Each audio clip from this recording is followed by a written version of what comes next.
Yes. So good evening, everyone. Thanks for joining another STAG automation meetup. Um, Now, as we all know, for last couple of years, we have been faced with this situation of COVID, and then different bodies, different organizations, government, medical, and you name it. Like every individual is trying to do something on their part to handle the situation. Um, so the purpose of bringing this topic is, we as QAs, especially software QAs, how can we bring in our best practices into the situation for handling the entire COVID situation? Because as a QA, we'll have a certain perspective, a process in mind, a framework in mind, how exactly we are going to handle certain defects, how we'll ensure the defects are not introduced into the system, how, if it is introduced, when are we going to document it, and then how we'll make sure that it doesn't happen eventually. So that's the overall picture, and that's the overall idea behind this topic. So we'll be touching upon various aspects of handling COVID. We'll talk about the ecosystem in which we are living in. Various people have various stakes. So I'll try to be as neutral as I can. I hope none of my opinions are biased. So whatever data infographics that I'm showing is just for reference sake. It is not meant for any medical advice or any government advice or whatsoever for that matter. So whatever we are going to discuss is going to be an open discussion. So I'll probably bring out an outline. I'll share a few infographics so that you'll get an idea. It'll trigger some thoughts in your mind. And then based on that, you can share your real life example. Hopefully there won't be any hearsays. And then we'll see how they can be counter argument. Please feel free to do that. But then we'll maintain the sanctity of our meetup. We'll not, no name callings or anything, because the situation was quite grim at certain point of time. So we'll keep it simple. We'll keep it technically, purely technical. We're not going to, get into what we think. It will be all information based. Please share your information based details, not your philosophy or whatever, preferably. But then, yeah, let's see how it goes. Okay, so moving on to our first slide. As you can see, the background, it's quite evident that how testing has taken center stage in last couple of years. And we should be kind of thankful that we as testers, testing is everywhere. But then, yeah, there is a plus and minus side to it. So before we start, okay, let me give a disclaimer, and this is a disclaimer on base of all of us. Okay, I'm assuming like none of us is a medical practitioner, pharmaceutical worker, or law enforcement official, or a media person. And then we all are software testers. And then we are sharing our viewpoint as a pure software tester. And then we respect all those who are working tirelessly to help and inform people. And then whatever we are going to discuss is going to be purely personal viewpoints and are very suggestive in nature, created with limited knowledge one can have. So because we all have limited knowledge, so we are not going to be an expert here. And none of the content is intended to hurt anyone's feeling. And apologies if mistakenly they do so. And this discussion will be non-political, non-medical. Okay. Though we'll bring certain statistics, it is not meant for medical reasons, but then that's something more for statistical testing reasons. And then this will be a technical discussion, and hopefully we'll have a meaningful process-based outcome, like how exactly the situation can be handled better, how one size may or may not fit all thing. Then all points discussed will be suggestive in nature and in no way should be taken as for or against anything or anyone. So this is going to be a very technical talk. So please, no conspiracy theories, no money-making links between different operating bodies. We are not going to discuss that. Hopefully that sets the stage right. Yeah. As I said, a disclaimer is on behalf of all the attendees. So whoever watches this in near future, please take this as our basis of discussion. Now, good side up. So I thought we'll start with some good side, like last 2 years plus have been under lockdown. So anybody who has developed any good hobbies, fulfilled their dreams, or reached their health goals?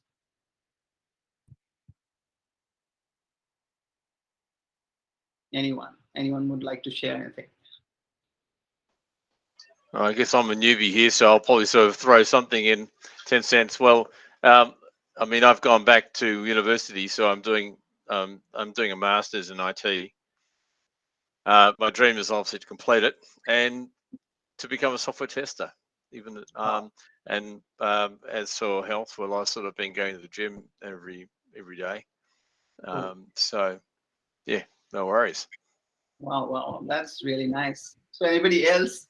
Because I think this is a dream come true time. Like if you see it certain way, if you think positive, like if as Michael said, if it was a regular day, regular go to office, come back to home and stuff like that, probably you wouldn't have had that time. But then now you have that time in your hand, and this is the time when you can really develop your hobbies, your dreams, reach those health goals and whatnot.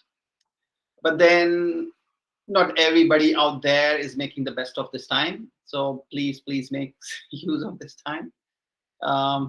People have put on weight and whatnot while they wanted to lose weight. But then yes, that's on a lighter note. Now, deep diving into our discussion. So what is this discussion all about? Okay, I really like this image here, because this is what we are going to do. Now, the person on the right is probably a health practitioner who's, testing people.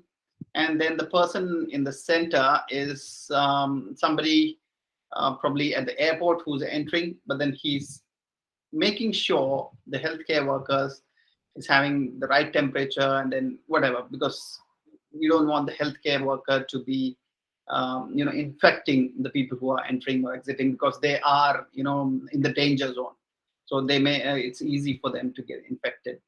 So this is what we are going to do. So whatever the system is doing, great, kudos to them. But then we as QAs are like end users. We are mimicking end users and seeing whether there are any gaps, any loopholes which could be causing problem, which can be filled up in the gap in near future or something like that. Okay. So what are we going to discuss? Okay. So all of this is testing related stuff. So we are going to talk about the test reliability. Okay, that's central to everything. When I say test reliability, test case reliability, test tool reliability, and the test framework that we are using. If there are any defect leakages, what is the testing process that we are using? Are there any false positives? Are there any false negatives? What are the testing methods that are being used in any test reports or matrices? Does that sound inclusive, all inclusive, or is there anything that you think we can possibly include in this? Maybe something to do with outcomes as well. Like what's the relationship? Like the sort of the relationship between the status of people getting tested and how they end up in terms of right. Death rates, for example, between older and younger and unvaccinated and partly vaccinated. There's all sorts of statistics, it seems, around that, which is why you're testing in the first place, right? So, Right. Okay. So yes, probably we'll cover in one of the infographics. Like again, as I said, whatever infographics I've said, like I'm not a full time into this, because I had to collate certain data. I just Googled some things, look for reliable sources, put them here, and then I would say I myself would have been surprised. If you have any alternative views or infographics, please do share. More than happy to include them in this talk. So yes, eventually the whole purpose of this is to judge the outcome of whatever we are doing, right? So when we are doing this in any software company, whether the product is going out in the market, and then is the business getting profits out of that, right? So that's probably the end goal of testing, right? So in this case, business profits may not be what we are looking for. It could be probably social health, maybe, or well-being for that matter, right? And so we'll see it through the lens of testing, and let's see how it goes. Okay, so next slide. So I tried to put whatever I could possibly think. This is a brain dump. This is not an exhaustive list of things. This is just a brain dump which I could think of. Wherein there's that corona, and then there are different arms associated with it. This is how the government, the people, and then everybody, the society is trying to attack the virus, and then try to make sure the society is safe and secure and in a progressive state. So as the first one, I've put in clearly testing done by the healthcare workers, testing done by the individuals, and then testing that are done 24 hours before certain travel or whatnot. And then there's something called RT-PCR testing. Then there is now rat testing, and then there's vaccination, and vaccination, those who took vaccination for vacation purpose, and then vaccination who are the needy, the who are physically not that well, or aged people. And then we'll probably touch on the mandatory side of things, whether the 80-20, the rule worked fine or did it backfire or whatever, like just from testing point of view, nothing political here. And then social distancing, there were lockdowns, which were quite a blissful time, personally speaking, but then not so for many people out there. And then there's social distancing, which people do when they enter a shop or whatever, for that matter. And then there were certain preventive measures taken by, like, masks and sanitizers. And there were other things like QR code scannings, and then there were statistics which the government would share. And then there were certain management aspects of things which government did put in place, or the shops put it in place, or each individual put it in place to make sure they're not adding up to the problem. And then lastly, the info part of things, where the people are getting information from the news, the social media, word of mouth, government sites, or medical sites. So do you think, is there anything else that we can add to this, or does that cover most of it?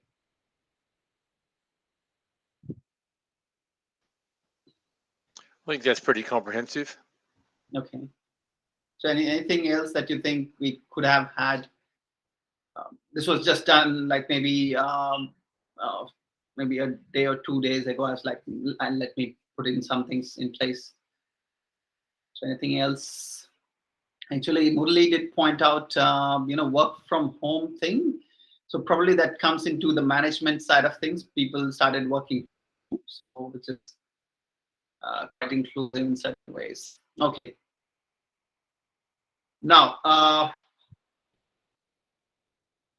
while making this, I was thinking, while all of this is the solution part, now, what could be the tricky part is the problems caused by the solution itself. Like in our automation testing, it can happen, like because my automation framework is not complete, or it has certain gaps, it may end up missing out on certain defect, and it may not test a particular scenario or something like that.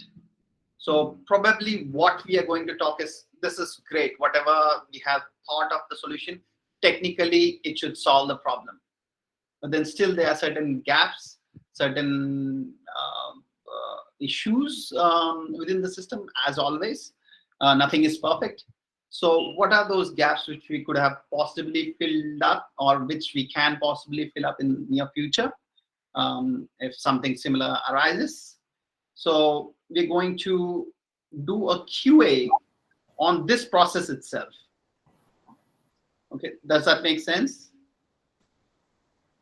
Yeah. Yeah. Okay. Because I think we have this all of this in place, which is like great, like never ever in the history, like we would have had everything in place, but then still there are cases increasing and whatnot. So we'll probably see into why is that happening. And then maybe during the discussion we'll hit a jackpot and maybe come across something meaningful. Okay. So this is kind of a mutation testing in a sense that if there is something that has changed in the system, then we have to make sure our tests are able to identify those changes, and any code changes that we are doing in our tests is not introducing any gap within our tests. So it's going to be quite tricky. Okay, so bottlenecks. Okay, let's talk about bottlenecks of all those systems that we spoke about. So is there anything that you thought could have happened better, like say the lockdowns could have been better, or say people could have been educated in certain ways? Why what testing is doing, or anything on those lines? Can you think of anything?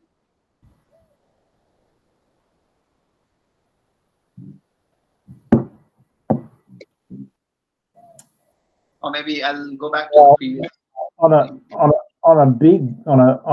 large scale, it showed up the fragility of the Australian economy and many Western economies in general. Once you can't get shiploads of stuff shipped in from other places from people who actually do all the work, you kind of start getting pretty things start getting pretty desperate pretty quickly. So that was, on a very macro scale, that was something that was very obvious to me. And so you're pointing the economic side of things. Yeah, the lack of just generally, like in Australia and our inability to actually do a lot of stuff for ourselves. We've actually de-skilled our economy and made it very, very low diversity and so as soon as those ships slow down a bit, we're somewhat screwed in a lot of areas, and I think we are lucky to get away with it as we were lucky to get away with what we did, but it could have been a lot worse. Right. Okay. So yeah, I think I like the way you're saying you're more on the end goal, end result kind of a viewpoint, which you have. Like earlier also you said outcome, and then here also you're saying the economic side of things, how they were impacted. But then so I think. Oh, sorry, I might, if I may add something as well. Please, I think from a positive point of view, that, well, I suppose, if there's going to be a positive out of this situation, is that that companies have come to accept that people can work remotely, and this kind of technology has had a tremendous impact. So the last week I had to go into the city, and during normal working hours, and there was hardly anyone on the train. So that's going to probably lead to quite a change. to how our society and how people work together. Wow. Yes. I mean, I definitely agree that technology was a great enabler to sail through this phase. And then we'll definitely talk about how technology was probably a game changer in this entire scenario. So, anything else, Ishita, Murli, do you have anything to add to this? No, actually, you have covered like pretty much everything. Okay. But yeah, I think continuous working from home, yeah, there is a, positive side and negative side. If it is continuous with work from home, then economy, like all the business workers or whatever, like we are now a lot of impact on their lives. So I think in going forward within next, if it is continuous like 3 4 years down the line, Mhm. it will be more impact on the economy also. Positively or negatively? It is negatively. Okay. Okay. So like with the Murli's point, I've also noticed like we stay in the city and like there's so many takeaway outlets. So because like no one Correct. is coming to the office, so like everything is closed now, Right. and the small businesses like can't start again. So it's a difficult situation, but at the same time, people are saving money on traveling or maybe the outside food. Right. So it's like positive for someone, negative for someone kind of a situation. Right. Right. Right. I think And we, yeah. another point to add, if we continuously avoid the people, like personal interaction will be virtually, it some point of it is good, but mental health also it will be impact on, in some point, like if you work, if you don't work with the team or like in company, or like if you don't social with the people, so it is Yeah, a that's difficult right. times. Yeah.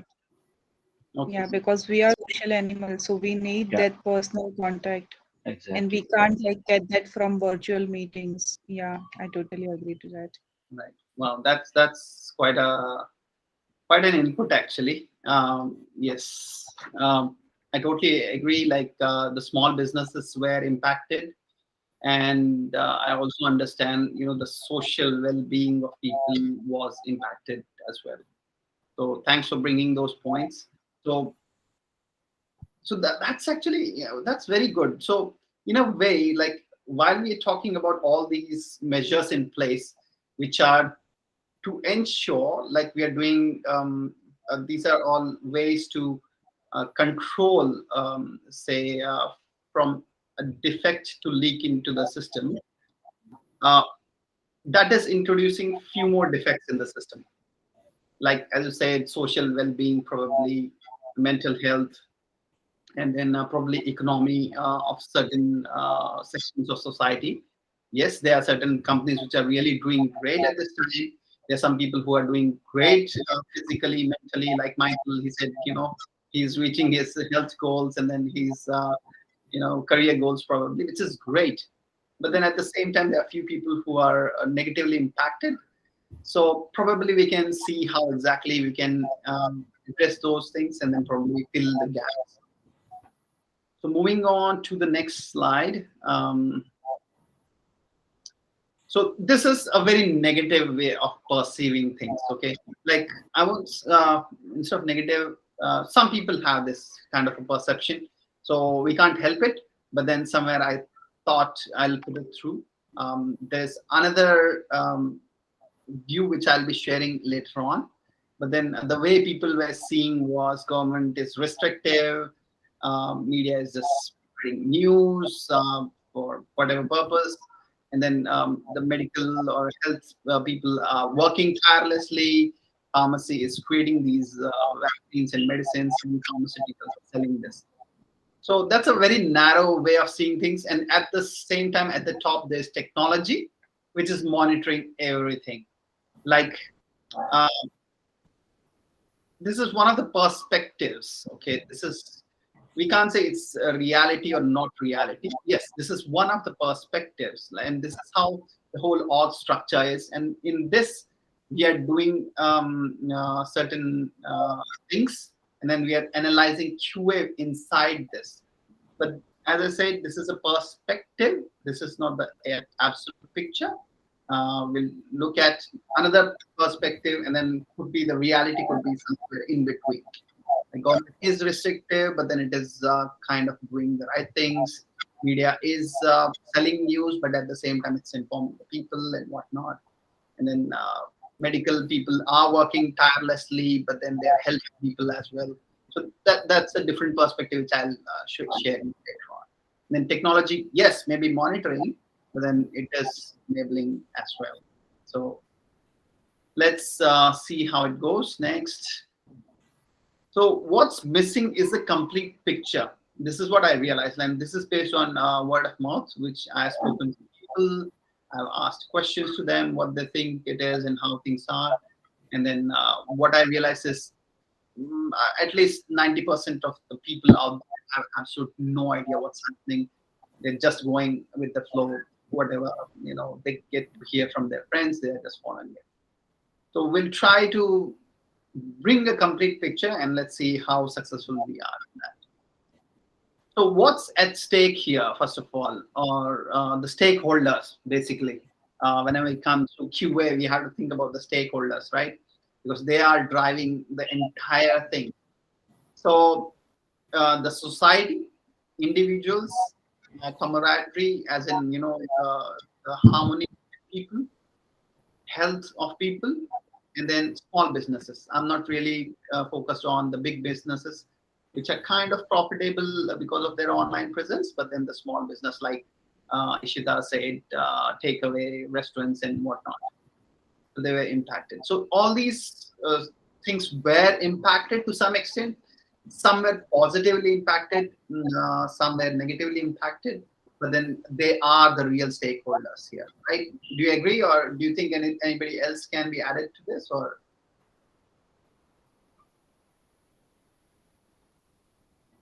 Yeah, I think everything is important. Okay. Probably, Then, I'd say kids deserve their own bullet point almost as a, yeah, even though they're individuals, but they're a special group, I think, and the very elderly in aged care, I would say, would be, they almost deserve their own bullet point because their experiences are so different from everyone else's. Yeah, I mean, I definitely agree. Like, as I said, a society, like that's where the aged care and then everything comes into picture. Individuals, there's certain section which are very highly impacted. I totally agree to that. So in a way, that's the umbrella heading that I have given.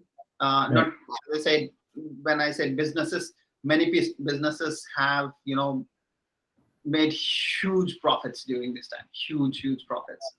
But then many have like literally closed off their doors. So Real estate.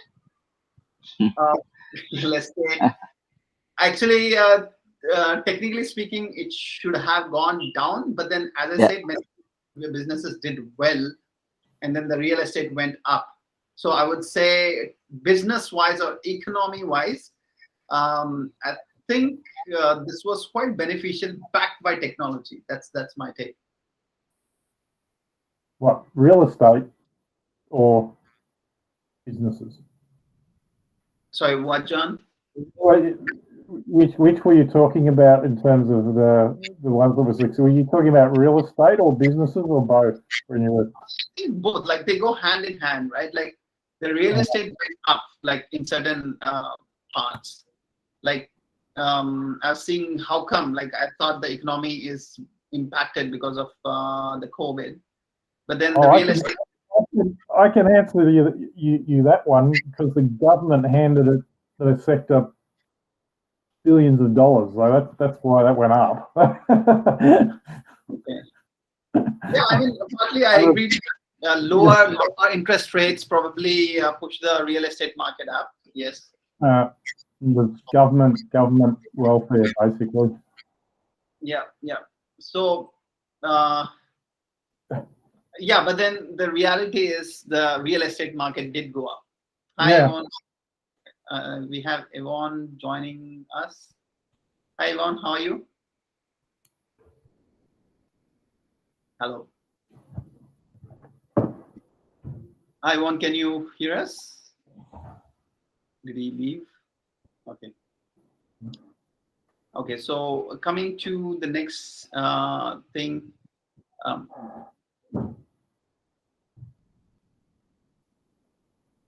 levels of testing. So let's switch back to the testing aspect of things.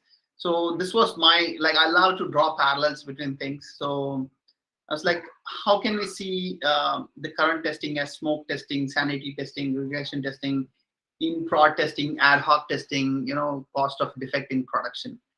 So if you see carefully, like the way I perceived the RT-PCR tests as more of a regression testing. Okay, and then I thought before people hit the medical centers, there should be a sanity testing that has to be done, right? Something very basic in nature, which if it turned out to be positive, then they go for a checkup, because there were huge lines for the PCR tests. And then especially if the people were healthy, but then they were lined up for vacation, so they wanted to get these tests done. And then those who were really positive or had any health issues, they were left behind, or they were far off in the queue. So I'm glad that now we have rat kits, which I'm seeing them as sanity testing or smoke testing. So if people see any positive results there, then they go for a further checkup, detailed checkup. So that's the parallel I'm drawing. And then in production testing, I see these things as, people, in a way, how healthcare people were reaching out, even ad hoc testing for that matter, reaching out to random people and then testing them in random places. And then cost of defect in production. Again, like, if I couldn't draw a parallel, but then I just wrote it because if the defect is in production, like, how does it impact? Probably I have a case to make. Probably let's see if we can draw parallel in that. So can anybody think of any other testing that you could perceive during this point of time, that you think, okay, this is the testing methodology that I can think of, which could have been implemented in the COVID scenario, and that it could have possibly stopped something, say performance testing or anything of that sort?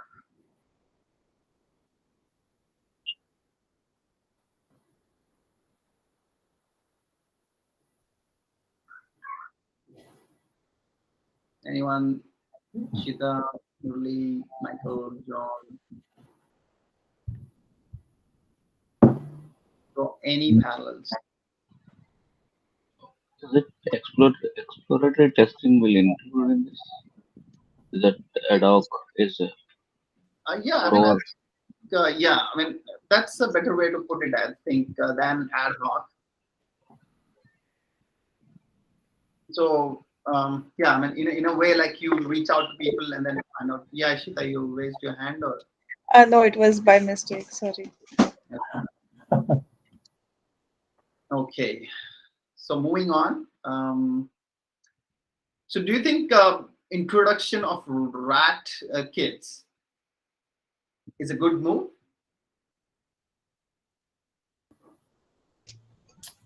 Yeah, yeah.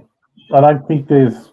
Yeah, I think it's probably the only option with the amount of Omicron going around. Like, they couldn't have had everyone PCR testing. Well, that's what all we'd do is spend the whole of our lives in lines for PCR tests. So I think, yeah. Right. Right. So yes, I think that took some load off the healthcare industry for sure. So in a way, like, like, why we should do sanity testing before doing a detailed regression testing is the very reason. And then I also always think on these lines. I was like, there should be something. And because I'm not a medical practitioner, I don't know what is that something. And then when this rat kit came, I was like, yeah, this is what I meant. I'm glad that something is there.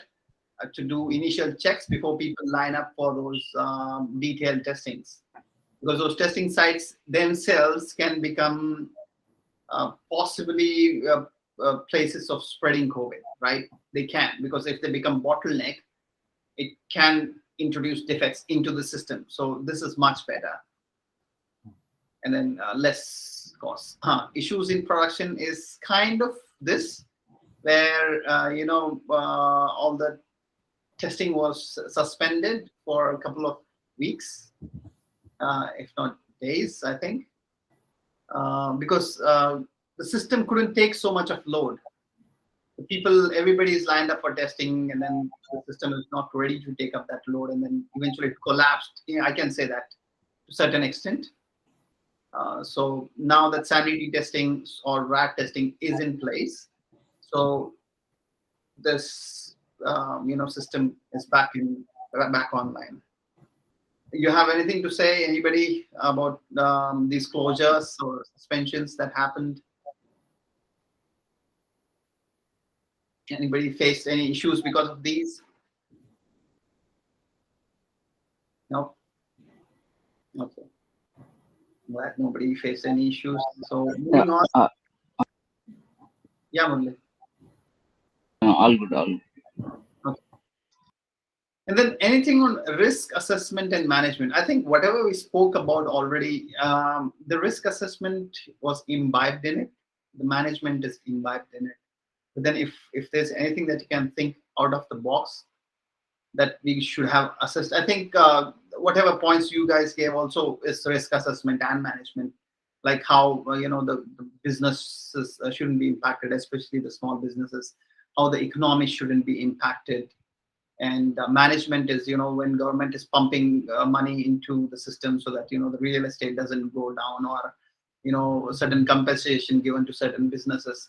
So I think more or less from a monetary point of view, most of these things were done fine. But from a health point of view, I would say, I think one risk that people or the government didn't look into was when they said you need to have a mandatory test done 42 hours prior to your travel, right? So I think that kind of created a havoc between people, where everybody lined up for tests because they wanted to go for vacation. This was before the holidays. That kind of created a panic situation. And then I think some people came back positive from the testing center as well. This is based on my information. Like, I know maybe 2 or 3 people, but then it could be something else. But then when they came back, they said they were positive, and then they couldn't think of anything else. So that could be a lapse on the management side of things. I think making it compulsory. You could have said, if somebody has symptoms, or if there was a rat kick earlier, then if you have symptoms, then please go ahead and get yourself tested. But then just to make it mandatory for everybody who's going on vacation wasn't a good idea, I guess. So any takes on that? They should have opened a separate centers for the travelers. Right. That would avoid, with the normal crowd. So right. They should have taken the separate centers or something like that. They should have maybe in near airport or something like, or whatever, like in the which suburbs. Yes, good suggestion. Totally agree. Anything else? Another one early on is the government took a big risk on not getting options on a number of vaccines. So basically, the government banked on AstraZeneca because we could make it, because we thought it was going to be great. And when that rolled over, then we didn't have. It took a while to get in the Pfizer and the other vaccines, whereas other governments had sort of taken out options on a number of vaccines. So that's a sort of risk assessment and management decision that didn't work out too well earlier on. Okay, wow, that's a good suggestion. Anybody can think of? I think yeah, that they are the key ways to handle things. Yeah, which is good. I think traveling was one thing, and then and I think there's one more thing which I could possibly think of, like with all the good intentions. Like sometimes the best worst mistakes are done with the best of the intentions. So no, I think this will not be the place. Maybe I'll talk about that somewhere else in another heading. So prioritization, yes. So this was another risk, not risk, or in a way something that was not handled properly. I think people who were not needy took priority, in a sense that as I said, most of the people who just want to travel and then they're fit and fine, they lined up for testing, and then eventually that put the entire health system under pressure. And then because of that, I think government sent out a circular saying they will not be doing certain surgeries and whatnot because their lack of healthcare workers or something of that sort. So these things could have been handled better in certain ways. Like maybe if the aged people couldn't get enough attention because of all the youngsters lining up for vaccination or PCR test or whatever for that matter, then we need to have prioritization in place. What do you guys have to say about this?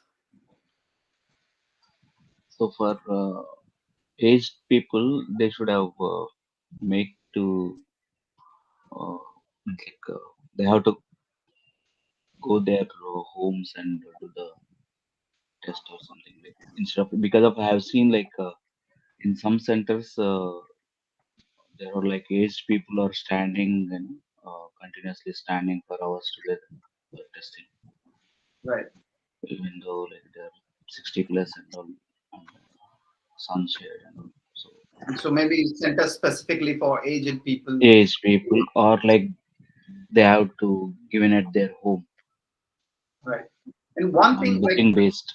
that brings me to a point that there is no online booking appointment mechanism.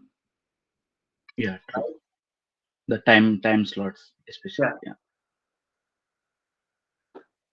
So that should have been there because people have stood in line for like hours together. And then my take was like, if you're standing in line for such a long time and then the guy standing next to you is COVID positive, then there's a very high likelihood that the person standing behind will get it in that duration, right? So is it So like you can't book online for the vaccination? Is it? um, book online We for the vaccination or the tests. test. Okay, so for test you can't book online and for vaccination you can. Is it? Yeah, yeah. Oh, okay. I wasn't aware about that. Test I think we have to walk in. But vaccination, yeah, I think there are slots, like time slots. Hmm. So that is one thing. Maybe there needs to be a slightly online booking mechanism which would have saved time for aged people or really ill people, or they could have treated something separately altogether. So yes, good points coming out, guys. Good. So we'll share this So with the government, and then hopefully government will take these into consideration and do something about that. And then defect starvation, as I said, like the needy probably were not getting enough attention, or could be there be a ripple effect in certain ways because there's something called starvation in operating systems, right? Like where in a queue, like you give something at the top, and the one at the bottom is never getting a chance to go at the top. So you have to have some kind of a prioritization mechanism so that over a period of time it should get higher priority, so that that it should not be the case that it never gets any attention. So probably we'll have to have some mechanism of of those sites. So yeah, so these things could have been handled better.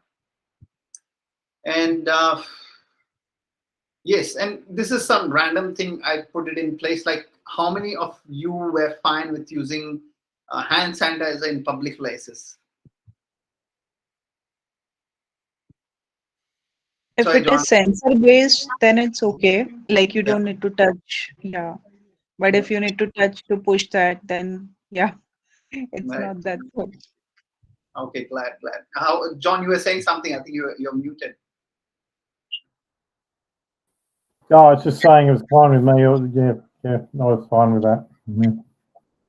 Okay, so I did a bit of search on this as well. Like, is it okay to use something like this? So the website where I looked at, they said, yeah, it's okay. But then those who are really hygiene specific, they'll carry their own sanitizer in their bags.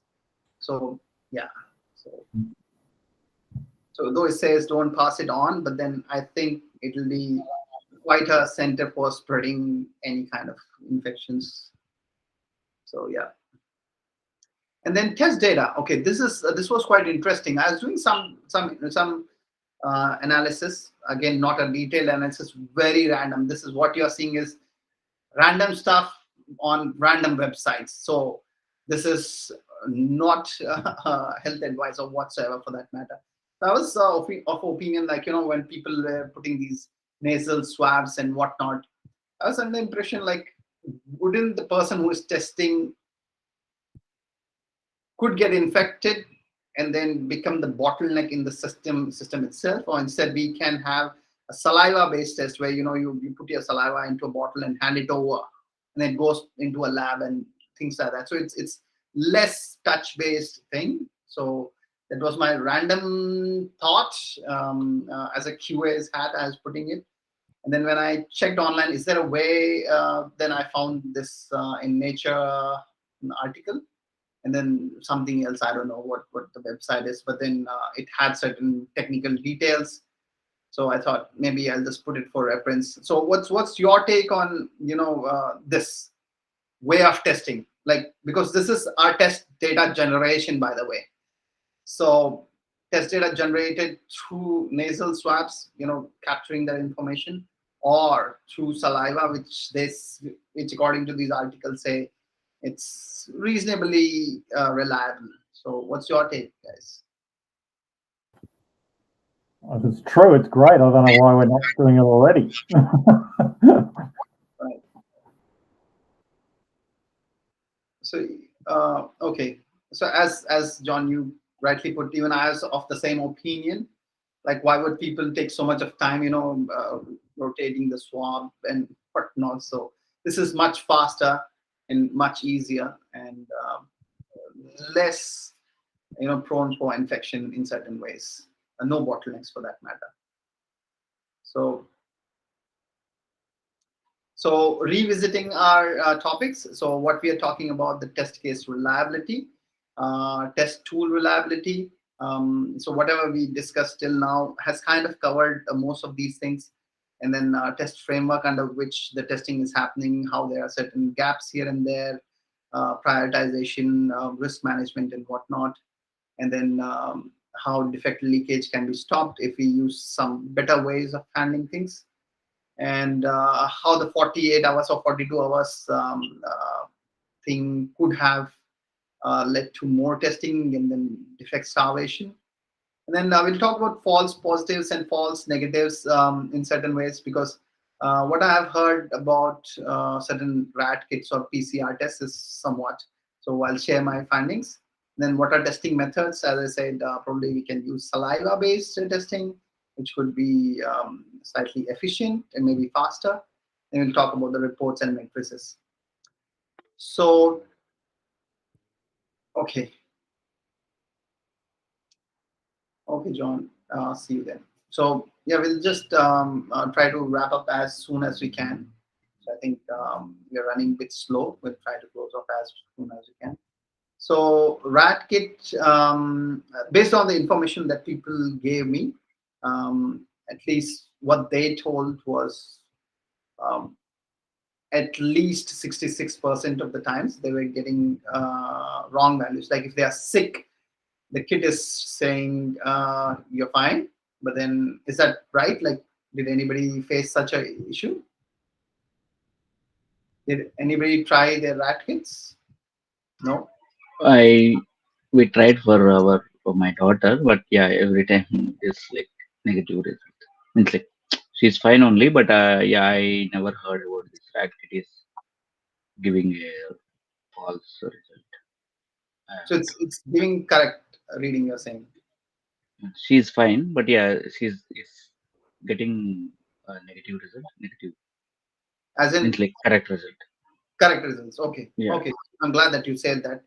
Because most of the times, like I'll tell you, my friend's family himself, like the Oh. child was unwell, and then the father and mother, everybody had to go and get a RT-PCR tested, and then came with the child and mother being negative, like completely okay, and the father was positive, though he didn't have any symptoms for that matter. So he eventually uh, locked himself in, though he said like for 1 week he locked himself, but then there was no indication on him at all, like no fever, no cold, no cough, nothing for that matter.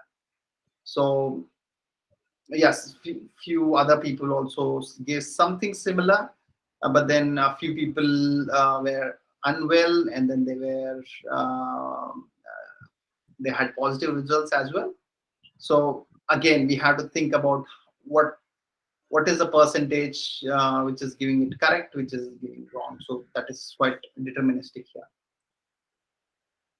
So okay, I'll not talk about this.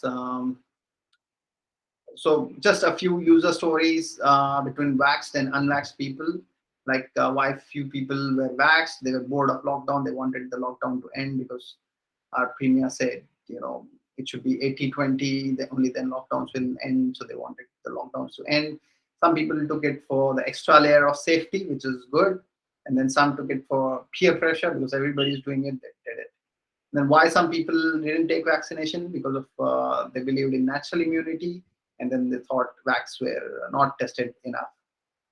And then proponents of vaccination, what the vaccination does is it preconditions your body in case virus attacks, and then injected antibodies, which helps you cope up in case there's a viral attack. Now, what vax doesn't do is for those who are not taking it, if the body has good or reasonable immune system, your body will handle the virus the same way as the vaccination did. So generate natural antibodies. So that is their take. So I just put the user stories here just to make certain points. And then, so anybody would like to differ on these things? Anyone? Murli, Shita, Michael, anyone? You're different. No. No, I am fully vaccinated. Okay. So I had to do a research, ask why did they not do? Yeah, Michael, you have anything to add? Not at this stage, but this is your presentation is excellent. Thank you so much. And then certain myths versus facts, like there were a lot of misconception going on, a lot of fear among people and whatnot. And then having the right information is, making, half battle won. So a few of them were like vaccinated can infect the unvaccinated. Some people were thinking that. And then few people are thinking unvaccinated can infect the vaccinated. Like partly it's true for both. Like anybody who's vaccinated or unvaccinated, irrespective of their status, they can infect the other person. So it's not that only this person can do that or only that person can do this. So it's both based on the information that I have. But then there was a lot of misconception, rumors that were going on. And then with vaccination, you are COVID proof. Some people were thinking that, and then they went for 31st or New Year parties, and then they came back positive. So that's not true. So, and then some people were saying this: you will get preference in hospital if you're vaccinated. Can you believe that? So these are fact-based. This is not I Googled it somewhere. This is I spoke to people, I got the information, and I put it here. So, and then some people said vaccinated are carrying the infection in a way, like antibodies are injected into their body. So that's their take. And some people are saying unvaccinated are spreading COVID. There's no relation between that. It's like everybody is on the same board, vaccinated or unvaccinated. But yeah, they could be, or they could be certain level of protection around you based on your situation. And vax for social media. Yes, some people were taking vaccination and putting it on social media for more I likes. I like this. Yeah, I have. I used to see all the status, WhatsApp status, Yes, double yes, vaccinated photos. exactly. Yeah, exactly. Now it's booster time, by the way. So yeah. So even children are doing this now. Like people who are staying out away from social media for their children, they are also putting their children photo vaccinated and whatnot. And then pressure Big. on the healthcare system. Like this was the most critical part. I think this is where the system paid a price for all these myths. For all these myths, the healthcare system paid a price for this. Or maybe people who had certain serious health ailment because of this unwanted pressure that was created, they had to pay a price for that. So these are all certain myths or misconceptions between people which were circulated.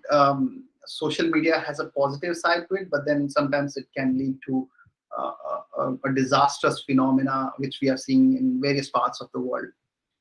Yeah, they make the fear of the people. Like in Exactly. initial days, most of the people, few cases I heard that like they are not really infected, but due to media shows like that, these all the symptoms, and with the fear, few of them died also.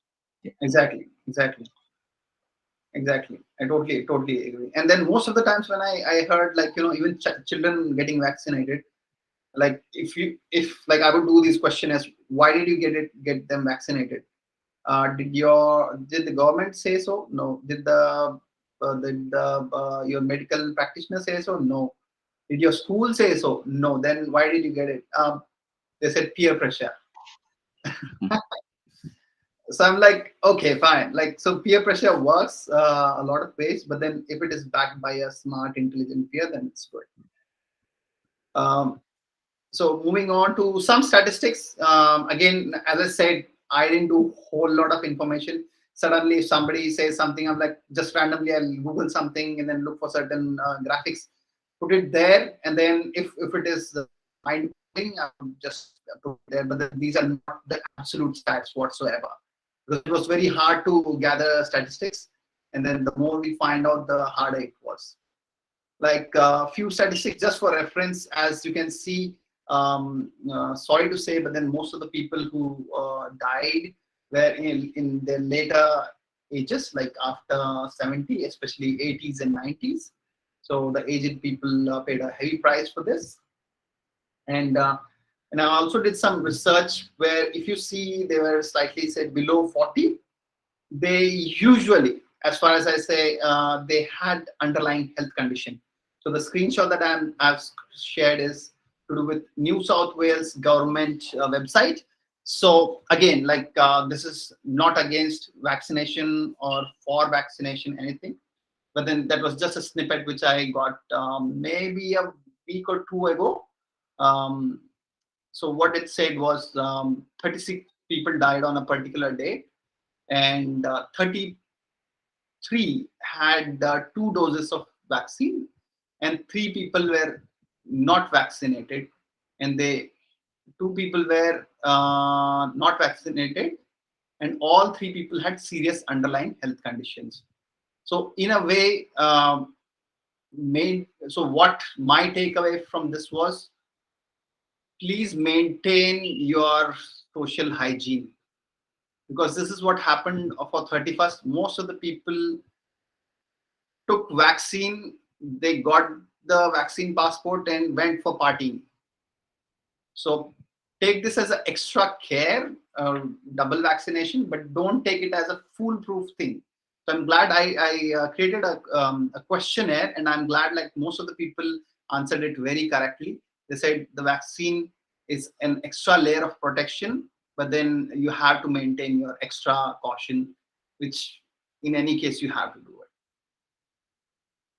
And then, okay, this was surprising. I was just, these are not something which I do on a regular basis, just out of curiosity. And then once this meetup was announced, I thought, let me do some more research if I can gather certain statistics.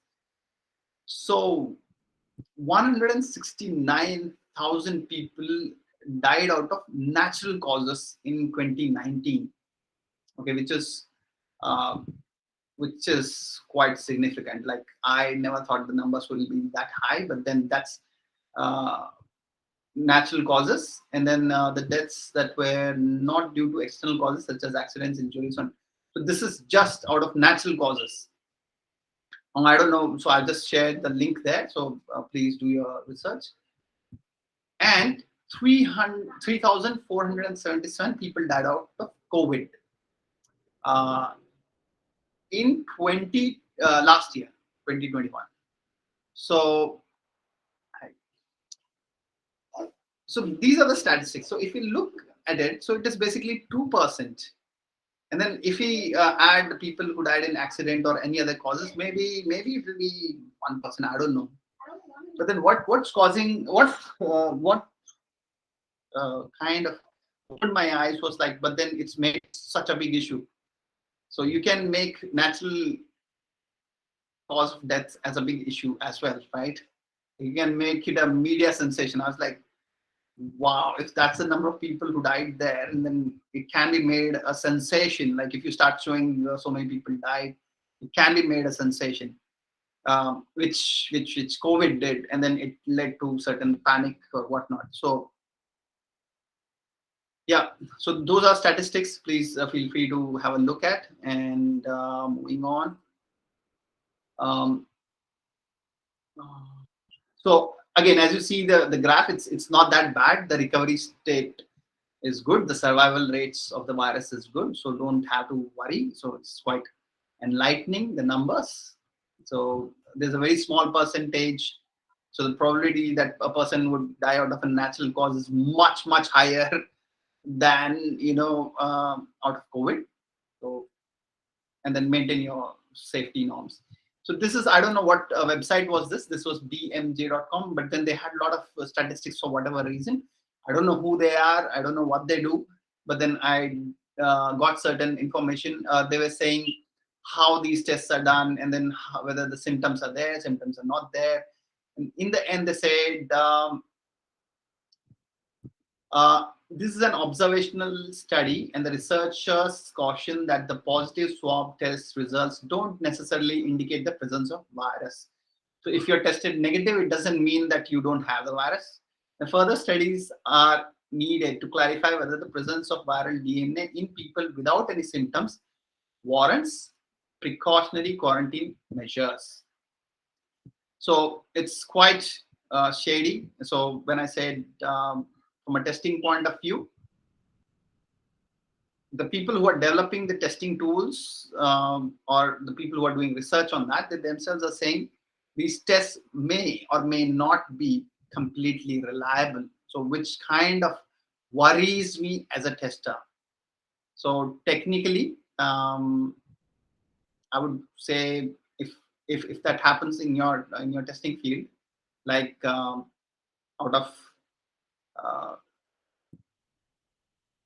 100 tests that you run, you are not sometimes it is passed, sometimes it is failed, and the tests are not reliable. And then we'll have to seriously rethink how can we improve those tests, right? Or bring a better tool or bring a better mechanism or something like that. So that's something we need to think about. Now, finally, again, pandemic or panic. I know many people panicked during this time, but then if you look at the numbers, there's no need to panic. The survival rate is really good. The virus, even if it affects a normal, healthy person, probability is that you will recover. Okay. And then, again, as I said, I think this was something which I found out. You know what? Most of the people who get accidents on bikes is the ones who wear the helmet. Isn't that funny? People wear helmet for safety purpose, right? Is anybody surprised? You mean to say like who wear the helmet, they will Have they more would accidents. more accident. Yes. So I did That, this research, and then you know okay. what I found out? So there is a psychological there's condition. If you wear helmet, you think you are safe, and because you think you are safe, you do stunts. Okay. So it doesn't mean the helmet is not doing its job. It's just that it is creating a psychological situation among people that they are safe, which they are, but then not. They do more adventure, which end up injuring themselves. So I forgot that I should have put a term here. I just forgot that. So same thing. I thought of applying the same logic to because when I looked at the statistics, if you look carefully, so it clearly says the percentage where unvaccinated is less, 30%. Now, who are fully vaccinated were more in hospital. Now, the reason could be, as I said, people got vaccinated and then they started partying. They thought it's foolproof thing, but then it should not have stopped them from, taking necessary precautionary measures. So yeah, watch out, be careful. Like, don't Yeah, use helmet. Yeah, agree this point. Yeah, actually, vaccinated people tend to be like, yeah, they're fully vaccinated, and some people they don't wear the mask and all. exactly. So it's an extra layer of security, but it's not foolproof. So this is Yeah. something probably the government or whoever needs to. So getting on to reporting, so we'll try to wrap this up quickly as soon as we can. So who is more reliable, media or social media? When I say social media, not only Facebook and everything, but then also your friend circles. Are they reliable? Are they socially responsible? And what is the purpose? I think no one is reliable. Only individual can think their own So that's another some thing. point of view. Exactly. So everybody's in their own bubble, and then based on whatever information comes into that bubble, they are doing their thing. So use your intelligence, gather statistics just the way I did, and make the best of it. And then okay, I really liked the word, so I didn't want to talk about this, but then protest, as in uh, for testing reason. Okay, this is nothing to do with protests as it is. But then the way I saw a few things was because there are a lot of protests that were happening across the world. And then if you see the two pictures, the top one is where people are lined up for vaccination, and the people below are people who are saying no to vaccination. And then the funny thing is both are facing similar dangers. Okay, because they're all in crowded places. Now, one thing I wanted to highlight was why people were making these protests. I had to go through certain videos to get this information. Like, so most of the people are saying they're anti-vaccination. No, they're not. So just kind of listed it down. So some people wanted vaccines to be tested properly before mass vaccination is done. Some people question for the data which the vaccine has to provide, like how safe it is, how beneficial it is it really serving its purpose, or whatever it is. As we saw, like people take vaccine and go into crowded places thinking they are protected, and then they get into danger zone. That's not right. And then there are certain believers of natural immunity, which is true. And then some people are believers of preventive measures. They just stay away from the crowd no matter what. And then many people are believers of alternative medicine, like herbal medicine and whatnot. And some people think my body, my rules. And then there's a new set of people who are joining who don't want the third, fourth, fifth dose. So they are saying, when will this thing end, right? And then few people don't want it to be mandated. They say it should be a choice.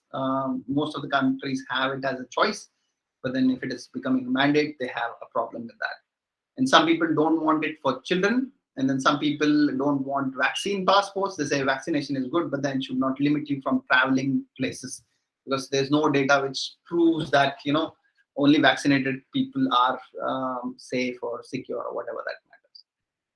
And some people don't want vaccine-based economy because it's impacting the small business, as most of you said, as Ishita pointed out, I guess. And then lastly, there are a few people who are skeptics. Like there are always certain elements who are skeptical about everything that is happening. So yeah, so that's, do you think there's any category of people who is not counted here? Michael, Murli, Nishita, anybody? You covered everything. Got it? Yeah, it covered everything. Okay, wow. That's an appreciation for me. I was doing a lot of brainstorming. I did a lot of research to get all this information. But then, yeah, I'm glad. Yes. MBMR. MBMR is my body, my rules, right? Right. Yeah, that's good. Yes. Yes. So and then many people, you know what, in the crowd, many people were saying they were double vaccinated. They said, but they don't want their children to be vaccinated, which could be made mandatory in coming days. Because they said, you know, grown-ups can take up whatever the load of a new vaccine, but then children are young, so they can't really take up this load. So that was their take. So each one of the topics that you have to look for certain footages to get to know what is that they are protesting. Like somehow all these people are put as anti-vaxxers. So that's I don't know what to say. Like that's a word coined by the media, I guess. So yeah. So even the people who have taken double vaccination, they're like, I don't want to take the third one. When will this end? So that's the same concern. Like it's many people are taking. So and then lastly, I think in skeptics there'll be conspiracy theorists. So let's not talk about them. They'll have all the conspiracies in their minds. So. And then just random stuff which I collected. You know, the probability that you'll be hit by a lightning is 1 in 12,000 chances. So, so somewhere for the COVID, it's somewhat similar. So if you think you can be, maybe it's lower to be hit by COVID than by lightning. So if you don't fear going out for lightning, then please don't be afraid of COVID. Maintain your preventive measures and then take care of yourself. And then one bug in the system. I mean, I don't know. Does anybody has anything to say about this guy? Michael, Ishita, anybody? Because this guy became quite a controversial topic eventually. Because I don't know what is, yeah, Michael. I just want to, I mean, I listened to, it was interesting listening to the federal court proceedings, but, you know, his situation is one of his own making. So yeah. The only other thing I could just add in terms of crazy, I forgot all of the business about the new mobile phone, people blaming COVID on the new mobile phone technology. I can't think what it was 5G, called. 5G. Yeah, that's it. Yeah, that's right. 5G. Yeah. Okay. Yeah, as I said, like there will be always skeptics and conspiracy theorists. Like they don't hold any water for whatsoever. Yeah. Yeah, well, I have to say that this situation is made worse by a certain American politician. I think if politics were a lot more saner, particularly in the United States, then I think the world would have handled the current situation far better. Right. Definitely. So this was one guy who was bugging the system, whether it was a legal bug or a health bug. I don't know what to say. But then I've seen I won't say I've seen the proceedings, but then I've seen the report, what he did, and then what how he got exemption and whatnot. So yeah, it's quite tricky. So yeah, that person was kind of a bug in the system due to the current ongoing things. So lastly, we'll be wrapping up quickly. So test matrices, it's like, you know, when I looked at the first link, health.gov.au, I looked at, they say, I was a bit unsatisfied with that.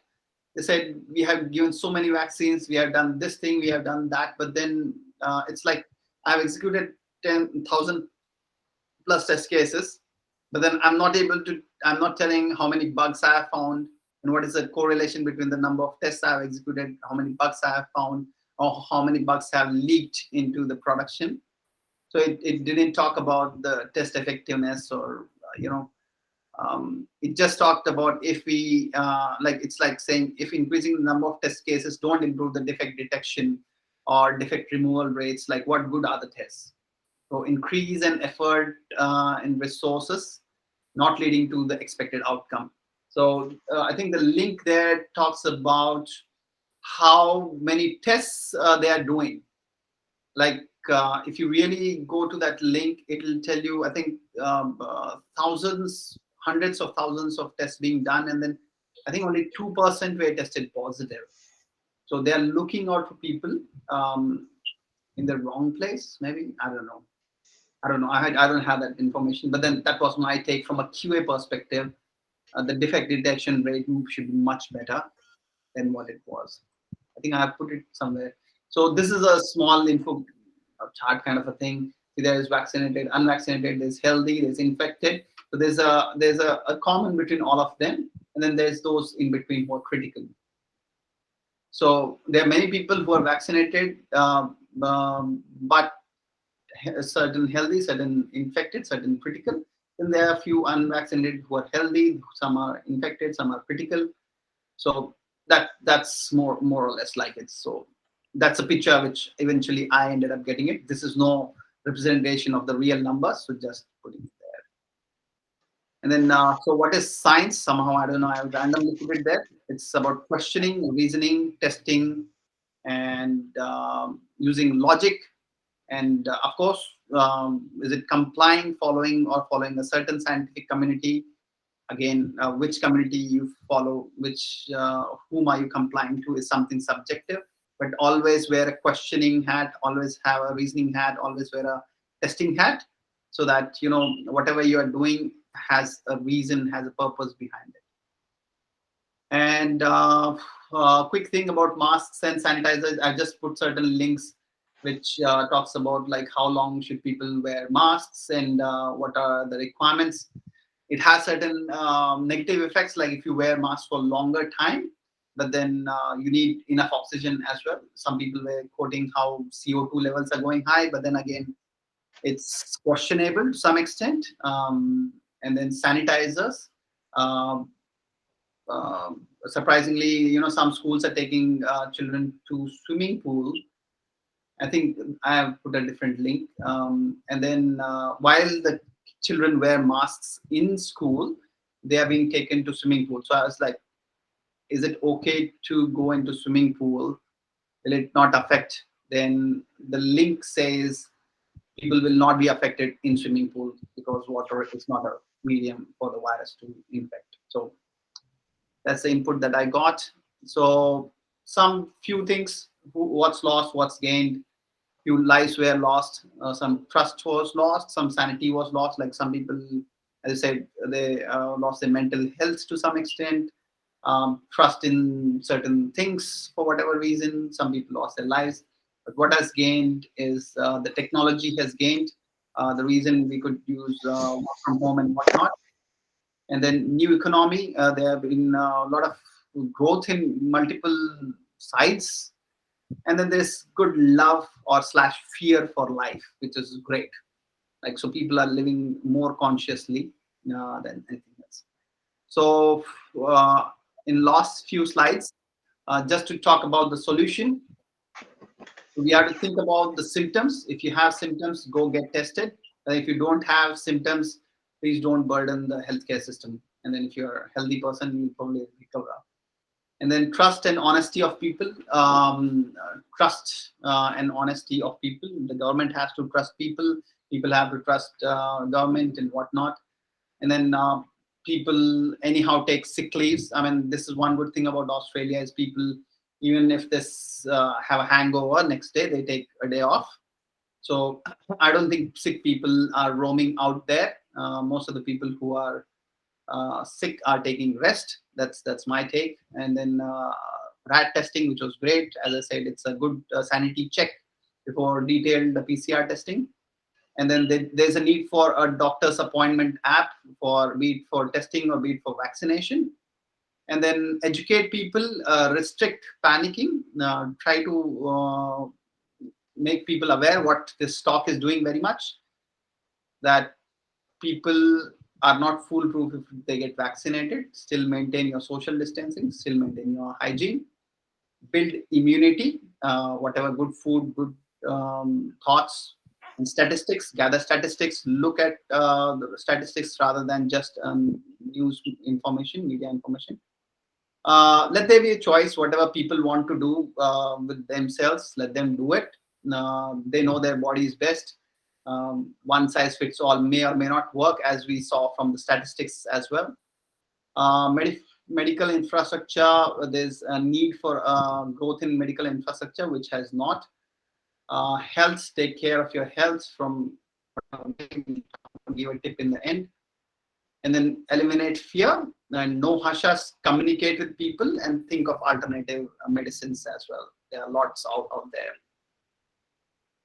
And yes. So one thing I was thinking was, instead of Service Victoria having a QR code scanner at every shop, they should have created, book an appointment app for their tests. So that would have been slightly better. Or maybe they'll have this imbibed eventually. So this is the solution perspective. Think of government as somebody who's educating, media which is informing, medical who's helping, pharmacy which is trying to solve a problem, a situation, and pharmaceuticals which are trying to connect, and technology is empowering people. So this is the right mindset which people should carry in their minds, and then this is probably we are successful in creating this. Anything else anybody wants to add to this? Michael, you want to say something? Okay. So moving on, some health tips. This is which I found out. 6 best medicines are rest, sunshine, water, fresh air, nutritious food, exercise, and laughter. And this is a quotation which I got from somewhere. Medicine is not always found in bottles, tablets, or vaccines.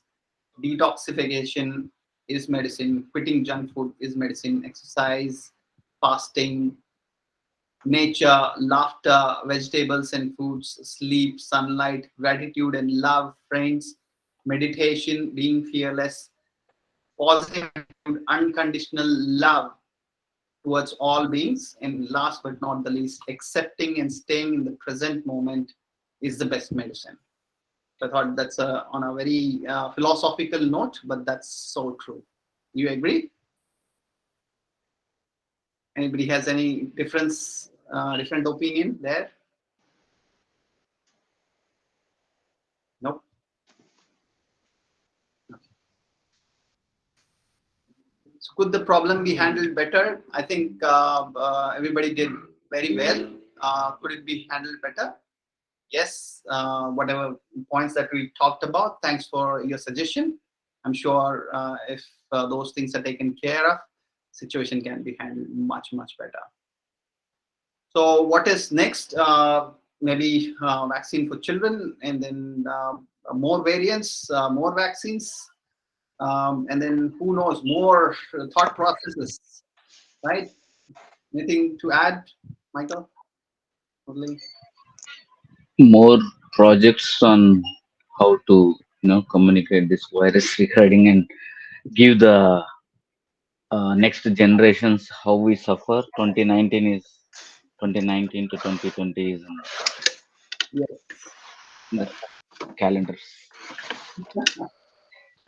Yeah, Michael, you say something. Okay. Oh no, nothing at this stage. Okay. Okay, so finally, whoever are listening to this recording, final reminder, whatever we discussed was not between medical practitioner, pharmacy workers, and law enforcement or media person. They're all a bunch of testers talking technical stuff, non-political, non-medical, but then trying to wear a tester's hat and then trying to bring our own, 2 cents to the table to make sure that, these suggestions are well taken and then made available to general public so that they bring in good awareness into the society. They are all suggestive in nature, should not be taken as against or for anything or anyone for that matter. Okay, awesome, guys. Thank you so much. It was wonderful talking. I think this was the most important talk. I was expecting a bigger crowd for sure, definitely. But then